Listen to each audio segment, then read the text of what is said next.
Collective, welcome back to Pearl Snap Tarot. Thank you for coming back, and thank you to anyone who's been supporting me, even though I can't tell. I'm obviously cut off, but I can still post. My channel is apparently shadow banned, but I can still post to it. So I'm going to continue to post messages, having faith that someone's seeing them and it will do someone some good.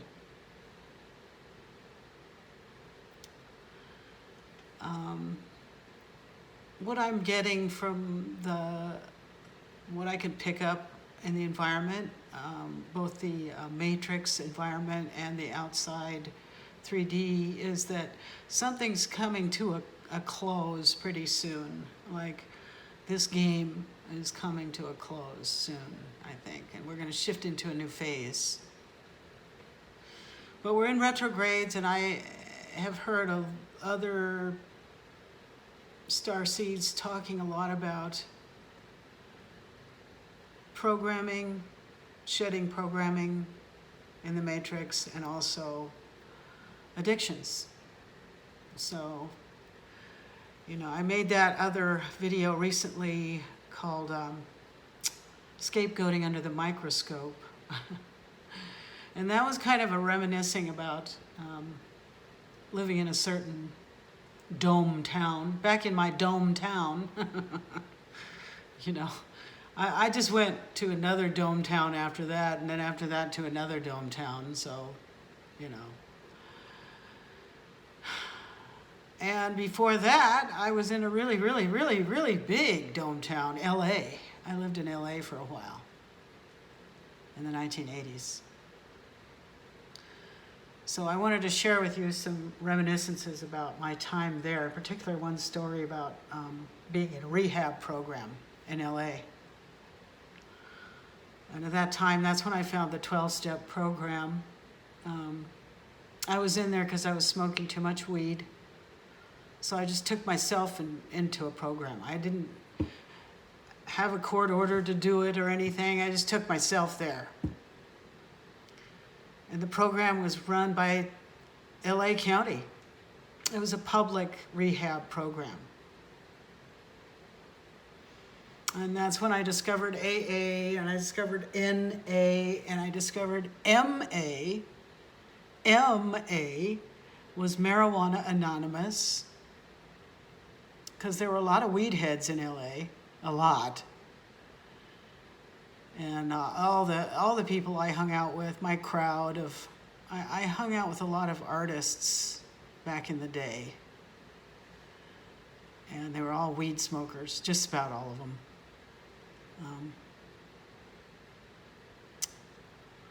There was one ex of mine that was really mad at me for being a weed head, and he used to constantly criticize me for it.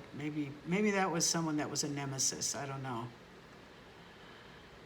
Usually that's what that means when they pick on you about something, because this person was a terrible alcoholic. But he was kind of a glamorous artist, and I was attracted to that. He might have been harvesting energy off me in order to get it come up, because he became very successful. For all I know, that's how it happened. I don't know. Anyway, here's the Serenity Prayer. This is what they would have us say, or someone would read this in every meeting at Marijuana Anonymous. And by the way, some of the nicest people I ever met in LA were in Marijuana Anonymous. I'm remembering back to that now. Some of the nicest people I ever met were in those meetings.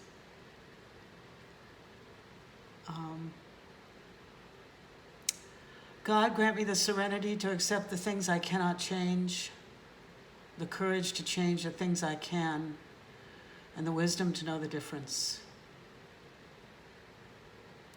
So today when I looked this up, there's more to this prayer. See, there's more for anyone who decides to search for themselves. There's a whole second part to this prayer that I never even knew before. It's about surrendering. Surrender Dorothy. Excuse me. Anyway, I wanted to start with that prayer today, and okay, I just stopped the camera for a minute to sage the cards down and light the candle. And just a second after I started waving sage smoke around, my throat just went crazy. So here's and I've talked about being a weed smoker and stuff. Here's a channel message for all you high priestesses out there that insist on burning that sage and sitting there in that smoke every day. That might actually be programming to make you ill, being around that smoke. I've been trying to tell other people this too, but they're not listening. I think these power lighters, they're like a blowtorch, and the bundled sage that's wrapped and bound. That's symbolic. And the burning of it and the breathing of the smoke, I think that's for outdoors. I think it's really harmful to us to be breathing that smoke inside. So ladies, I'm trying to bring you a message about your health today. Keep that stuff to a minimum. You don't have to do that, okay? You don't have to do that, okay? All right. So, I wanted to tell you a story about what happened when I took myself to rehab at the LA County Public Rehabilitation Program that I did not have to go to, okay? I didn't have a court order, but every other person in there, and it was only women, it was for women only, every other woman in there, and it was crowded, was a woman of color. I was the only white woman there was there, okay? Now, this message is not meant to be racial in any way, shape, or form. Let me make that disclaimer.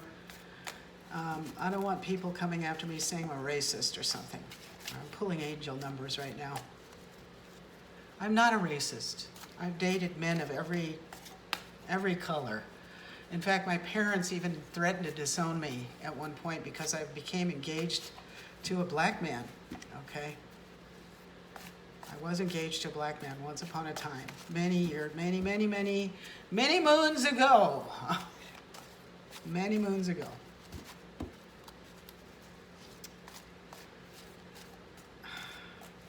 And when I told them that I wanted to marry him, they threatened to disown me, my parents.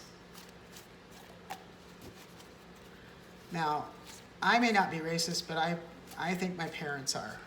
My parents are very racist. They're from that generation, you know, when things were very ugly between the races. Okay. What do we have here? Angel numbers. We have 101. This is Pearl Snap's handmade angel number deck. Oh, 17. The star. The star. If you notice, I have the star here on the Serenity Prayer whiteboard. The star is there. So is the blue moon. And I wanted this message to be one of following the waters to calmer places. Flowing, going with the flow. Okay? And that's kind of what the second part of the Serenity Prayer is about, if you bother to look it up. So we got the star and the 5-5, so that's the change energy. Okay, so I think the 101 is definitely a portal. Okay, and it's an 11, and that's a number I resonate with very heavily. So we are going through a portal. We are going to change. We're going to flow through this portal with these changes. And you're going to follow your star, whatever that is. Look, you can't see it, but there's a little lion here. See that? There's a little lion there. We're still coming off the Lion's Gate portal energy, so maybe that's what this portal energy is here that I'm picking up. Okay. Okay. Let's, can you see that? Can you see that? Okay, good. Let me get the candle here so you can see the candle too. Well, good, we have a candle burning in our teacup. And I'm gonna pick an Archangel card too. Let's see who comes out and what they have to say. 3 again. Oh, 2 tried to come on. 2 more tried to come, but I'm only gonna take 3. What do we have here? Look, first, right away I see there all 3 of them are blue. This flowing water, blue moon energy, moon cycles, okay. What does this say? Archangel Haniel, notice how the moon affects your energy and manifestations, and capitalize upon those cycles. And there's a 3 energy here too. There's 3 doves. I don't know if you can. These cards are iridescent. There's 3 doves. 3 doves. It looks like this archangel is a woman. She has roses in her headdress. So yeah, that's the feminine energy, the moon cycles. So we're in a blue moon and we got all these blue cards here. We also have crystal clear intentions. Archangel Michael is here. Archangel Michael in the house. All right. Be clear about what you desire and focus upon it with unwavering faith. All right, so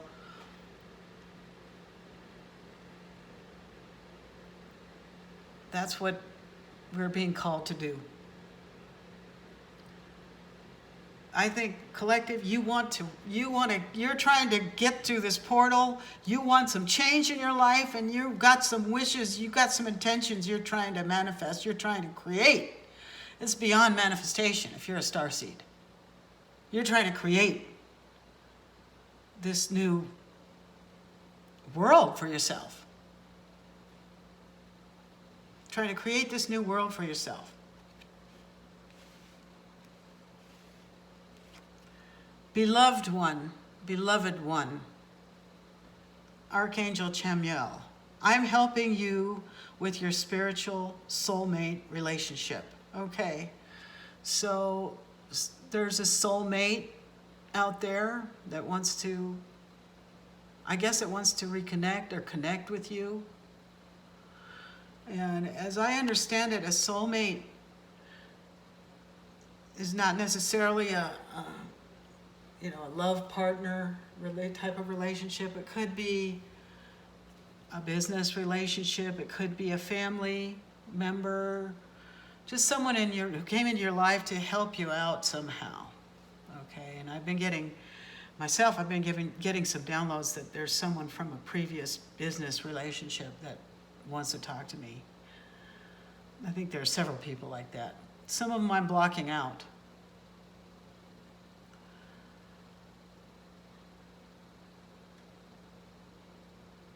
So be on the lookout for some soulmate energy coming in.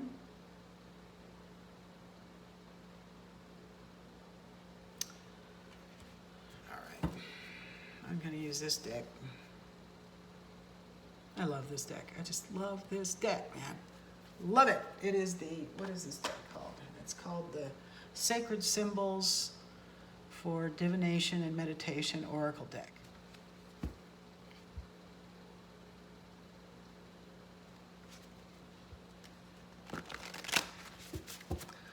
Let's see what messages we get from this.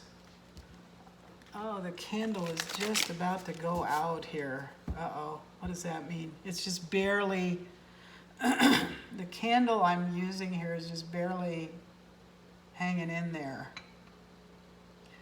There must be a message there somewhere. I guess it's this. Focus upon it with unwavering faith. So don't let your candle go out, okay? Don't let your candle go out. Don't let anyone dim your light, okay?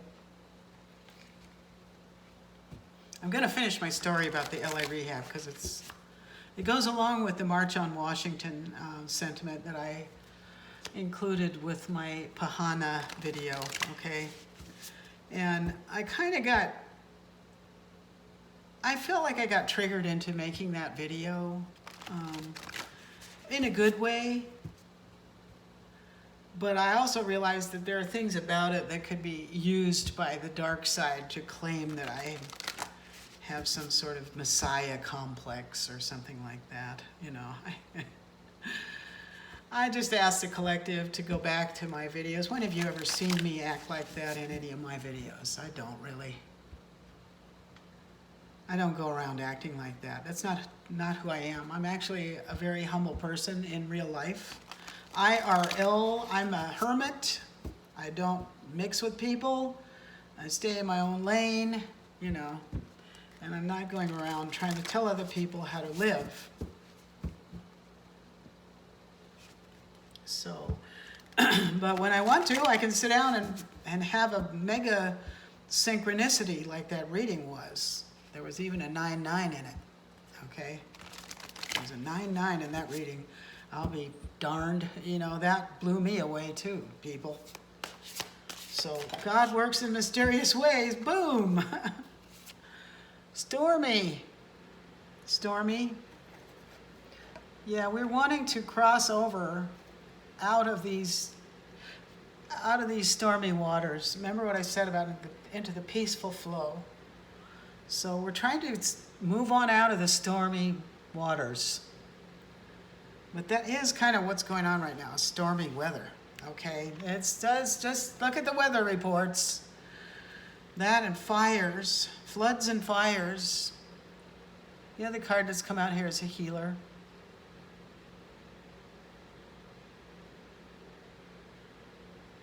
So this is that I energy. Maybe it's the I am energy. Maybe it's been transmuted from evil eye to I am. I am. Are you? Trust in the God within you. The answers are within you, right? That's why we're being given all these messages to meditate and be quiet, be serene, okay? The Serenity Prayer. So you can get to your new life. Your new life. Now this has a lot to do with the feminine principle, okay? The full moon and everything, and the Ankh really is, I think this symbol has to do with the feminine because it's like a mirror. You see that? There's the handle, it's like a hand mirror. You look in the mirror, an old-fashioned hand mirror that women used to use. That's kind of an antique thing now, but so are these symbols from antiquity, right? And we said, this is a feminine principle. This is a female archangel with the roses in her headdress and the Holy Spirit around her.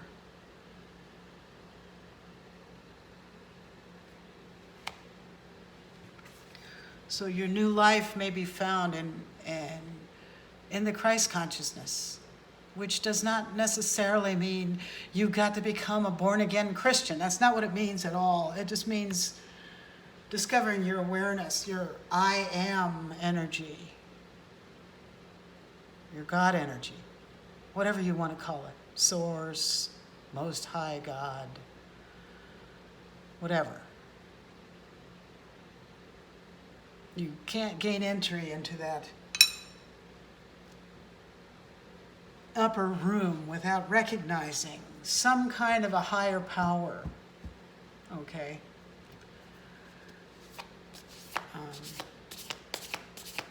At least that's my belief. And somehow co-creating with it, okay? I made this at Easter, but it says, the Lord is my rock.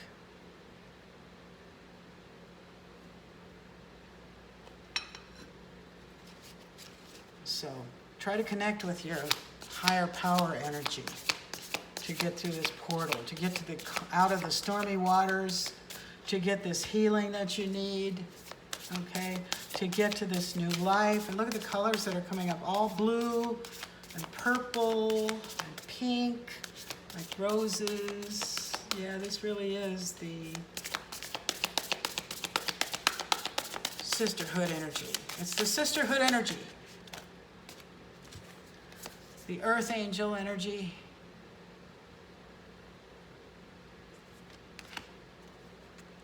The shift is here. The shift over into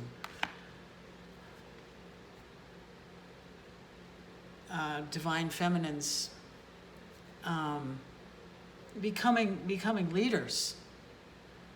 Have you noticed all the black women you see wearing yellow? I have. I keep noticing black women wearing yellow. I noticed that for a long time. Now they're wearing purple, a lot of them, and blue.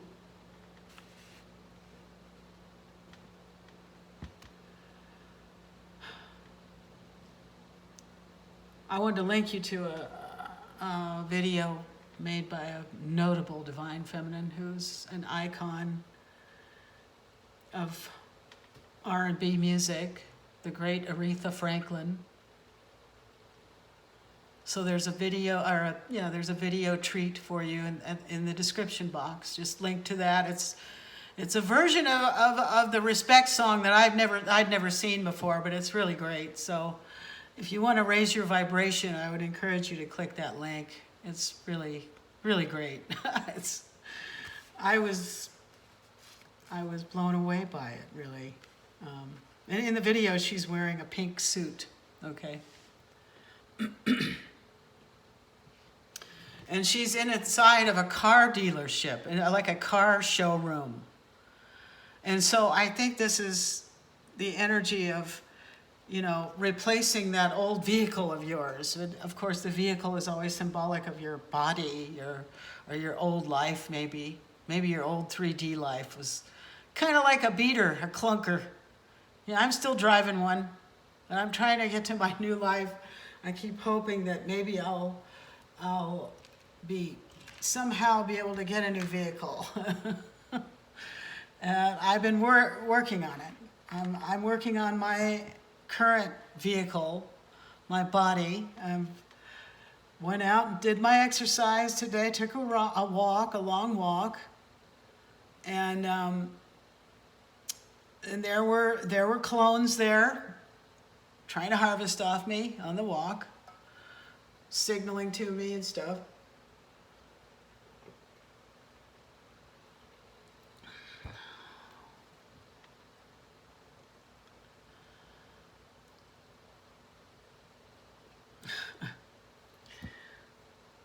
One person even went back and forth. This is a long stretch of road that weren't very people on it, okay? And I noticed one person came and passed me, or came towards me and said good morning. And then as soon as they passed me, it was obvious that they turned around so that they could pass me 2 more times. So I suddenly got this download that this person was there just to harvest energy off me. So I pulled back all my energy all of a sudden. And the 3rd time she walked past me, and she tried to smile at me, and I didn't return the smile. And I caught that she had a moment of, she knows. She had a moment of, she knows. And then she kind of blurted out all this, I hope you have a beautiful day. I hope you have a really, really nice, really good day. She blurted out a bunch of stuff like that.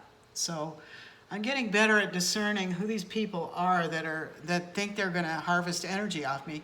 For a while, it was just about everybody in this town. But there was really, and I'm not trying to be racial, but there was real aggressive harvesting going on in nail salons.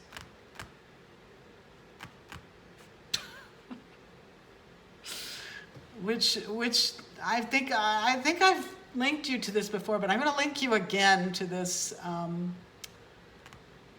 Latina comedian who's pretty funny. She has a video about nail salons. Okay, maybe I'll link you to that. All right, so let me just finish my story here. I'll be right back. So I took myself to this rehab voluntarily. And at the time, I was living in Hollywood, okay, not too far from Hollywood Boulevard. And I lived in this crazy, like a apartment building, but it was in an old house. And the house had 3 apartments in it, 2 on the ground floor and 1 on the upper floor. And it was owned by this woman, this character named Marge Weatherford. And she had a business card. And her business card said, Marge Weatherford, Landlady. And the person who occupied, and I occupied the other apartment on the ground floor next door to Marge, who lived in her own rental property. And I went into her apartment a couple different times, and it was incredible in there. I was going to tell you the story about the rehab, but now Marge is coming into. This is retrograde, so I'm having all these floods of memories. Marge she was just a character, and she looked a lot like Josephine the plumber. And I don't know if you know who that was, but if Josephine the plumber had white hair, like white cotton candy, that's what Marge looked like. And she would go and get her hair done like that, in this elaborate cotton candy, swooping flip kind of hairdo. And she was probably, at the time, she was probably about the age I am now, like in her 60s, you know. And she loved to go shopping for clothes at thrift stores. And so the couple times I went into her house, it was just filled with clothing. And every day she had a different outfit on that was color coordinated, like everything would be lavender. Excuse me, or everything would be coral color, or everything would be mint green, or, you know, everything. She'd have mint green earrings and a mint green blouse and mint green pants and mint green shoes and mint green jewelry. And she was just such a character. And I once she showed me her whole apartment, and in the bedroom, her whole bedroom, she even had closet bars installed all around the bedroom, on every side of the bedroom, completely enclosing it. On all 4 walls of the bedroom were hanging racks filled with clothes, all arranged in rain like a rainbow. This is weird. I'm getting, oh my God. Okay. And the person who lived upstairs' name was Tina. And Tina was a freelance hair stylist who was making a lot of money doing hair for celebrities under the table, and she didn't pay any taxes, and she told me that. She bragged to me that she had a lot of money because she didn't pay taxes because she didn't report any of it. Of course, at the time, I was just a wage slave who had a graphic design job that I hated. And I was just like all through my career, that's how it was. I was working for companies I hated, for people that were harvesting energy off me. I now understand that. So, but now that I think about it, I'm remembering Marge's rainbow wardrobe, and Tina eventually introduced herself to me, and I didn't like Tina at all. I didn't like her because she was a karmic, you know. She was bugging me, you know. And now that I think about it, it was kind of like an early stalking and harassment kind of an energy that had come into my life when I moved there. And the apartment I had a large kitchen with a big window that opened up. It was one of those old-fashioned windows. And I used to keep it open a little bit, but to get to the parking lot behind the building, we all had to walk past that window of mine. And every time Tina walked past the window, she said, "Hi, Rara," my real name. I don't want to use it in the video, but she'd been, "Hi, Rara. Hi, Rara." Every time she walked past me, and I was in there like, it annoyed me so much.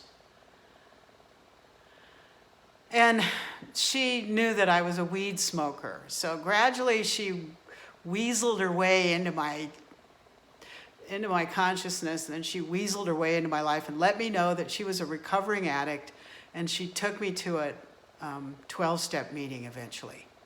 She took me to the very first one I ever went to. And I looked up for Josephine the plumber. I searched, and her name was Jane Withers. And remember I talked about the color coordination? I also forgot to tell you that the upstairs neighbor, Tina, also had her wardrobe arranged meticulously in a rainbow order. Okay, so there's a lot of rainbow energy there. But the other thing about that I've discovered in searching for Josephine the plumber and Jane Withers is that this is kind of the same energy as who's that chick on the car insurance commercials? Hang on, what's her name? I forget, but it's kind of the same energy. I'm getting this is a doppelganger energy. Like this person in these progressive ads might be just an evolution of this Josephine the plumber type energy. But this is what Marge Weatherford, Landlady, looked like. And I'm going to try to make a piece of AI Gen illustrated art as a tribute to Marge that I'll use as a cover for this video. Okay. That's when I found the Marijuana Anonymous. And I started going to that, but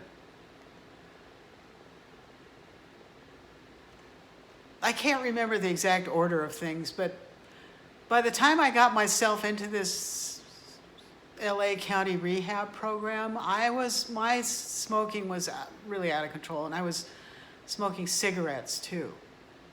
And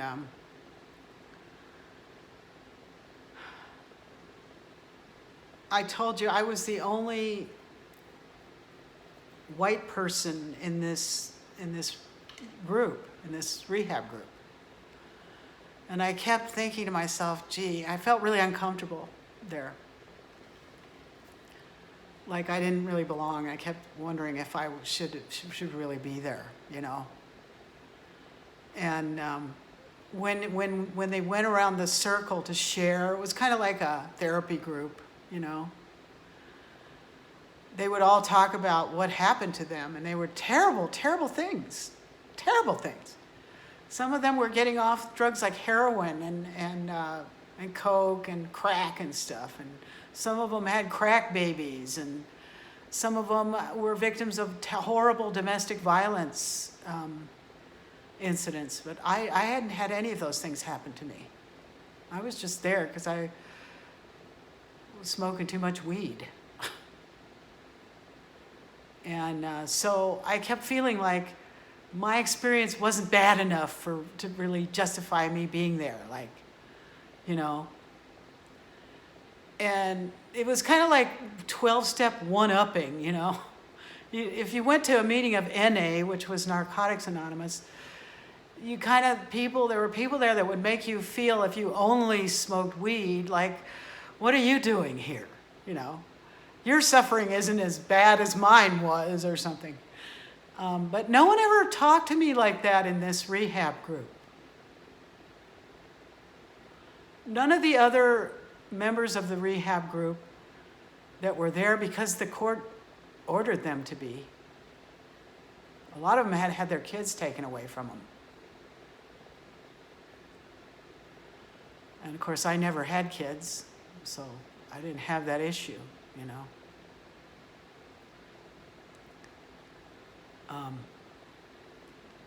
But none of them ever made me feel like that in that group.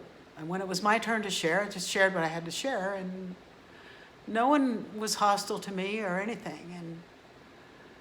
And at the end of this program, there was a little party they threw for everybody who made it through the program.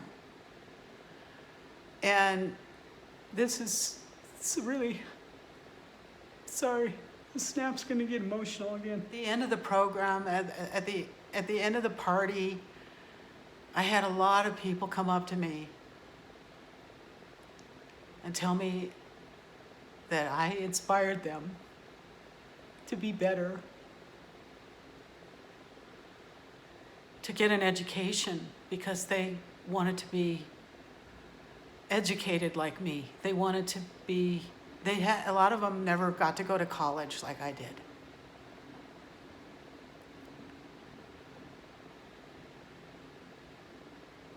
Confirmation, there's a jet flyover right now.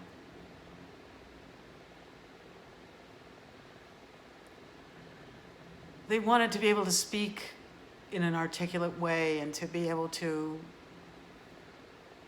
read things correctly and pronounce things correctly, and they wanted to go to college and get a higher education. Some of them even said, I'm going to go to college because of you.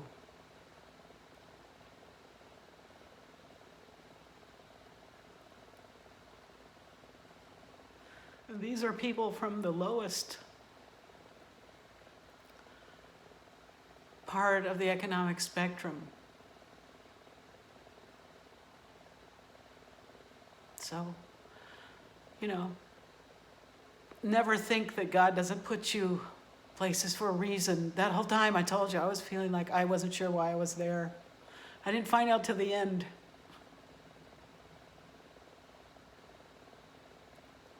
And I think that they really appreciated that I stuck with it. I stuck it out with them, and I was there to hear their stories and stuff. And I helped raise those people up. And that's not a brag. You know, I didn't even know I was doing that while I was there. So I'm grateful that I was able to do that for some people, and I hope some of those people went on to accomplish things in their own lives. I hope some of them got their kids back. I don't know. I didn't keep in touch with any of them. My own life just kept going to shit. It just kept going to shit after that. One of the counselors there decided to be a personal friend to me and do me a personal favor, and then she talked me into moving in with her, being her roommate. And then it turned out she was a horrible karmic. And I moved all my stuff out of Marge Weatherford's place and into this counselor's house for some reason. I let her talk me into that. And then she wouldn't give it back to me.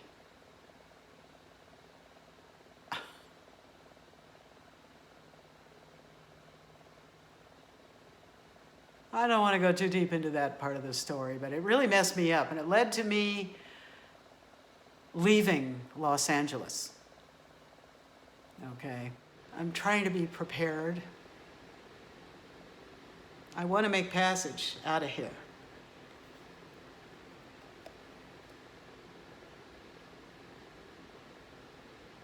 So I'm being very vigilant not to let anybody spring me back into those old cycles. And these reminiscences are, I think they're just ghosts and shadows in the Mercury retrograde and all these retrogrades that are on us right now. I'm not an astrologer, but I know that we're in the midst of a whole bunch of retrogrades.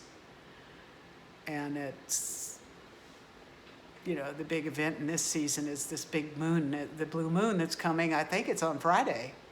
I think it's this Friday. That's just, as I record this, it's Tuesday. And so we're just a few days away from that. At the end of August here. So I hope this story helped someone. I heard another reader, a woman of color, saying There's an energy where white women don't want to see black women doing well. Well, I'm the Pahana, okay? I'm your friend. I'm your long-lost white sister. I'm your soulmate. I want to see you do well. Okay?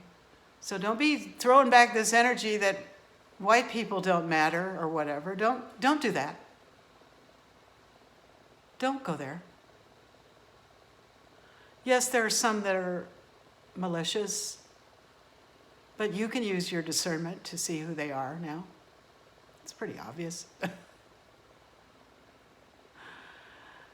Not everyone is a hater. Not every white woman is a hater on you. Some of us are slightly melanated. Maybe it's just our souls that are, or our characters that are. Anyway, I wish you the best of luck, whoever you are, white or black, woman or man, straight, gay, trans, whoever you are. Namaste.